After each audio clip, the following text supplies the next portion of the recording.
Hanımlar ve beyefendiler, Serpents Grove'a hepiniz hoş geldiniz. Cyberpunk zamanı bebeğim.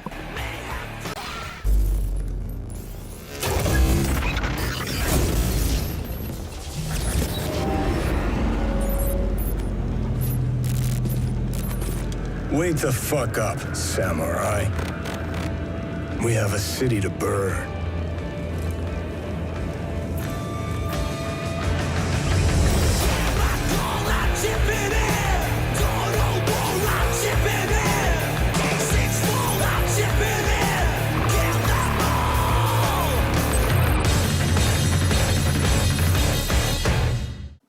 Evet, bugün evrenine bayıldığım, lore'unu ezbere bildiğim, çıkışıyla tam bir fiyasko olan Cyberpunk'ın Edge Runners 1.6 yamasında nelerin geldiği ve 1.7 Phantom yeni DLC'siyle nelerin geleceğini konuşacağımız, aynı zamanda teaser'dan ve lore'undan çıkarım yaparak ne olabilir konuşacağımız bir videoyla sizlerle birlikteyiz. Dilerseniz videoya geçelim.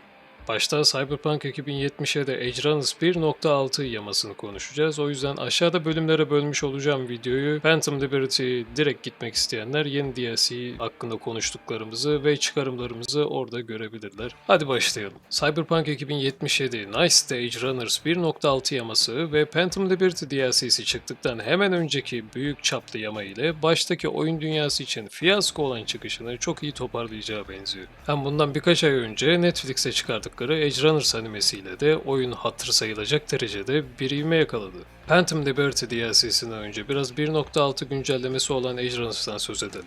Oyunda anime ile bağlantılı çok sayıda easter egg ve gizli görevler bulabilirsiniz. Gözünüze yeni gelen çoğu görev veya içerik Edge Runners animesinden sonra eklenmiş detaylar. Aynı zamanda oyuna 3 adet kendi içinde hikaye barındıran görev de eklenmişti. Bu 1.6 güncellemesinde oyuncular tarafından eklenmesi en çok istenen gardırop sistemi de getirildi. Çünkü zırhı ve özellikleri iyi diye alakasız sirk kaçkını gibi kıyafetler giymek yerine artık kıyafetlerimizin görünümünü değiştirebiliyoruz. Bunu bence en başta eklemeleri gerekiyordu fakat o kadar bug'dan ona sıra gelmemiştir muhtemelen.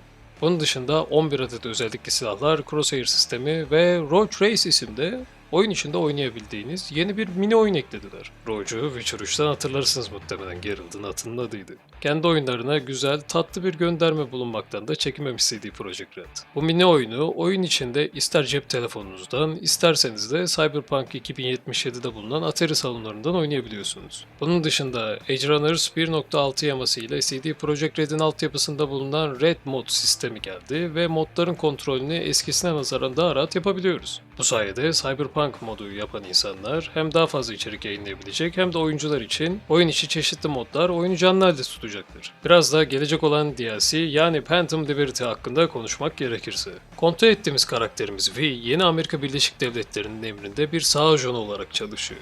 Aynı zamanda bu DLC'de John Silverhand rolüyle Ken Urisi tekrardan oyunda görebilecek olmamız çok güzel. Yeni gelecek Phantom Liberty'nin ana teması casusluk üzerine olacağı ve Nice diye yeni bir bölge ekleneceği duyuruldu. Ama bu DLC'nin dezavantajı da sadece yeni nesil konsollar ve PC'ye geleceği olması. Nedeni de muhtemelen Cyberpunk 2077'yi ilk çıkarttıklarında eski nesil konsollarda bug ve optimizasyon sıkıntılarından dolayı oyun oynanamayacak bir seviyeye getirmesi ve yeni DLC eklentisinde bu durum yaşanmaması için bu karara gitmiş olabilirler diyebiliriz. Daha önceden de yaptıkları hatayı tekrar yapmak istememeleri gayet normal bir durum ve akıllıca alınmış bir karar olduğunu düşünüyorum. Buna nazaran DLC için yayınlanan fragmanlarda bizleri yeni Amerika Birleşik Devletleri'nin uçağının düştüğü bir manzara karşılıyor. Muhtemelen uçak başkanı taşıyordu ve suikaste uğradı. Çünkü bildiğiniz üzere Cyberpunk 2077 evreninde şirketler devletten daha güçlü konumdalar ve bir devlet başkanına suikast yapmaktan çekinmeyeceklerdir. Zaten anlattığım üzere karakterimiz V, yeni Amerika Birleşik Devletleri'nin emrinde olan bir sağ ajan olacak. Ve olay casusluk üzerine olacağı için de bizim bu suikastı araştırmamız ve ardında kimlerin olduğunu öğrenmeye çalışacağımız bir DLC olacağını kanısındayım. İkinci sahnede de Johnny Silverhand'in şu sözlerini duyuyoruz. How many times you willing to get burned before you stop trusting someone? Bu sözleri duymak hem bende hem de internet kullanıcılarında CD Projekt Red'in kendine yaptığı bir iğneleme olduğunu düşündürdü. Böyle küçük göndermeleri her yapımda olduğu gibi Cyberpunk 2077'de de görmek yüzümde istemsizce bir tebessüm oluşturmaya yetti doğrusu. Fakat nedense fragmana şu anda baktığımda bu sözler şu sözlerin yerini almış. How many times you gotta take a bullet for these motherfuckers in the name of empty promises?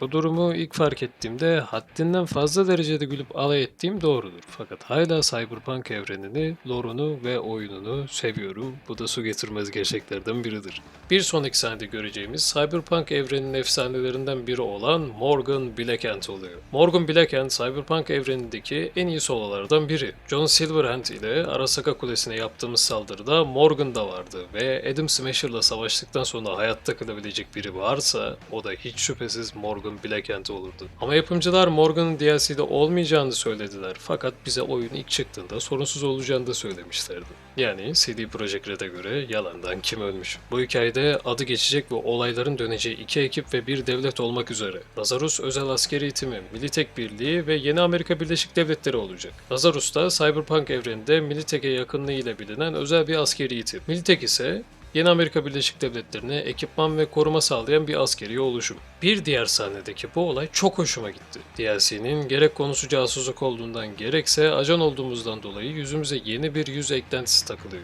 Ve bu da muhtemelen daha rahat kılık değiştirebilmemizi sağlayacaktır. Ve DLC'de çok büyük bir yeri olan FIA'de özel bir ajan olarak çalışan Solomon Reed karakterini görüyoruz. Solomon Reed de birçok filmden alışık olduğumuz Idris Elba tarafından canlandırılacak. Solomon normalde evrende olan bir karakter değil, yani tamamen yeni yazılmış bir karakter. Fakat isminin anlamı o kadar hoşuma gitti ki. Reed Solomon'un anlamı büyük bir kodda olan hataları otomatik şekilde tespit edip ve düzelten koda verilen isim. Ekstradan oyun için bahsi geçen 1.7 güncellemesi de bu DLC'den önce gelecek. Arabada combat, yeni yakın dövüşler ve cyber eklentilerin geleceğini biliyoruz. Evet, şu ana kadar gelmiş ve gelecek olan büyük DLC ve yamalar hakkında anlatacaklarım bu kadardı. Umarım DLC beklediğimiz gibi 2023'ün ilk çeyreğinde çıkar. Şayet ki video hoşunuza gittiyse beğenmeyi, abone olmayı ve yorumlarda bu serinin veya böyle videoların devamını görmek istiyorsanız belirtmeyi unutmayın. Şimdiden çok teşekkür ederim. DLC çıktığında Cyberpunk evreninde görüşmek üzere gençler. Kendinize iyi bakın.